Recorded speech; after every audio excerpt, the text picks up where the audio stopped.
Costco 这6磅装的牛肉馅儿，您敢买吗？怕吃不完吧？其实搞定这一大包有很多招数，不过回家第一件事是要分装冷冻。今天我先分享一个最省事儿又好吃的做法：牛肉丸子汤锅，豆腐、粉丝、牛肉丸子一锅炖，没有难度，吃着还特别舒服。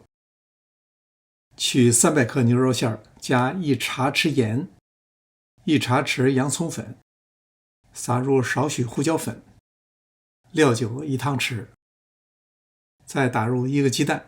牛肉馅儿比较干，加入料酒和鸡蛋就容易拌开了。拌匀的肉馅儿不再是松散的状态，而应该是非常粘稠。为了让丸子口感更细腻、嫩滑 Q 弹，还要加入1汤匙玉米淀粉，这也能提升粘性，容易成型不散。但是太粘了不好操作，加1汤匙油，可以锁住水分，提升口感，也能够防止粘手。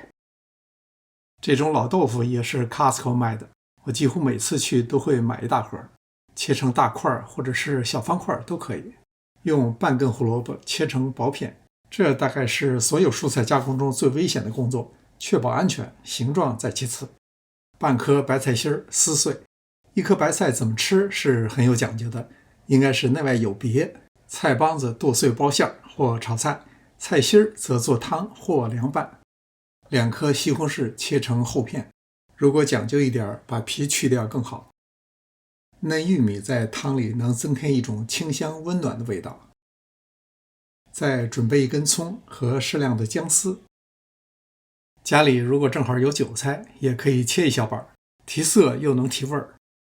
最近去 Costco 还发现了这款2磅装的红薯粉丝，看起来还不错，价格也不贵，用80克左右。2大勺蜜馊酱，再加适量的清水，搅拌均匀以后，一会儿倒入汤里，味道更容易散开。对多数人来说，这个咸度应该足够了。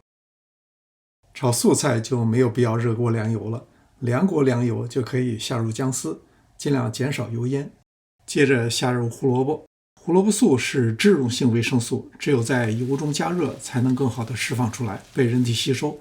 如果直接水煮，味道不好，吃了也很难吸收。看到油的颜色变黄，下入葱花。西红柿直接水煮也不好吃，和胡萝卜一起炒熟，不仅提升味道，还能使汤的颜色更亮。接着下入白菜，炒至断生以后，倒入我们调好的蜜馊酱，倒入1大杯清水，叶面和食材持平，大火烧开。准备1个砂锅，干粉丝垫底，再把豆腐均匀地码在上面。粉丝如果事先泡软，就不能这么做了。等你码好以后，这边锅也开了，整锅倒在砂锅里。水不足就再补一些，能够勉强看到叶面就可以。接下来就该汆丸子了，丸子自身的味道足够，不需要完全泡在汤里。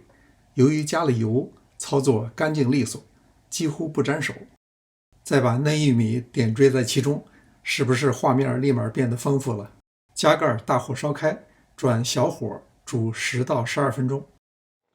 一开盖，色彩斑斓，家常的气息扑面而来。您可以尝尝味道，再决定是否要补点盐。关火以后，再把韭菜放上来。牛肉丸子嫩滑 Q 弹，蕴藏着烟火的气息。白菜黄嫩，胡萝卜与西红柿交织成一幅温暖的画面。豆腐和粉丝早已悄悄吸饱了汤汁，每一口都蕴藏着细腻的用心。